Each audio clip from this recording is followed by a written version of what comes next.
Reyhan toxumu çoxlarının bilmədiyi, amma təsirinə görə ən güclü təbii bitki toxumlarından biridir. Kiçik görünür amma bədəni içdən təmizləyən, gücləndirən və cavanlaşdıran təsiri ilə məşhurdur. İndi isə bu möcüzə toxumun sirlərinə birlikdə baxaq.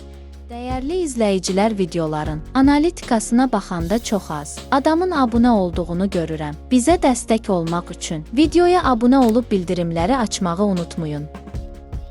Reyhan toxumu mədədəki turşuluğu balanslaşdırır.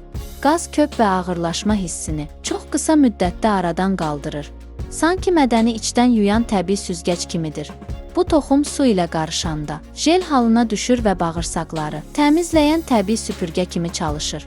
Bədən yüngülləşir, enerji artır və dəridə parlaqlıq yaranır. Reyhan toxumunun içindəki antioksidantlar qan dövranını yaxşılaşdırır, damarları qoruyur və ürəyin yükünü yüngülləşdirir. Xolesterinlə mübarizədə də çox təsirlidir. Çoxları bilmir, amma reyhan toxumu toxluq hissini artırır. İştahanı azaldır və qanın şəkərini sabit saxlayır.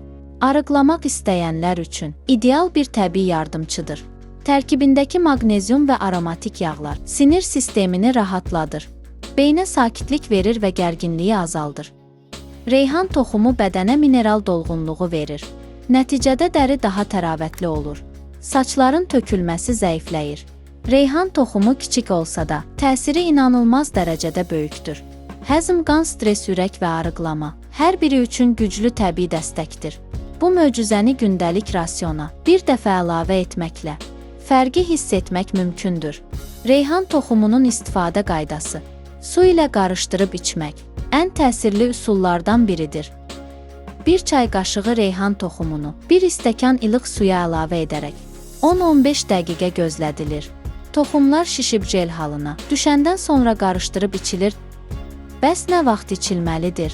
Səhər ac qarına və ya yeməkdən 30 dəqiqə əvvəl içilməlidir. Kimlər ehtiyat etməlidir? Hamiləlikdə həkim məsləhəti lazımdır. Aşağı qan təzyiqi olanlarda az miqdarda olmalıdır. Bəs siz bu nemətdən istifadə etmisinizmi? Nəticəsini görmüsünüzmü? Rəylərdə yazın.